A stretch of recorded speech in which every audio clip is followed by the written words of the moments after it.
In this video tutorial, I will demonstrate the steps to enable and use the translation feature in the Brave browser on Android and iOS devices.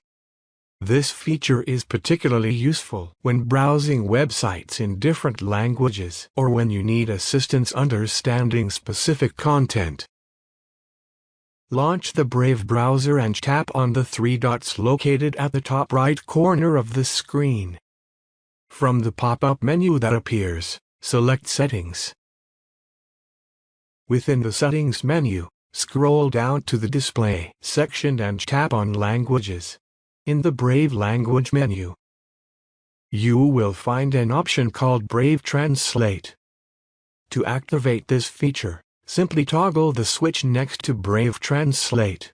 Once enabled, you may be prompted to relaunch the browser for the changes to take effect.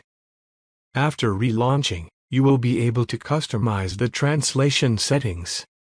You can choose the source language of the web page and the target language you prefer the content to be translated into. Once selected, the Brave browser will automatically translate the web page, allowing you to comfortably access and comprehend the content in your preferred language. By following these steps, you can effortlessly utilize the Brave browser's translation feature on both Android and iOS devices, enhancing your browsing experience when encountering multilingual content.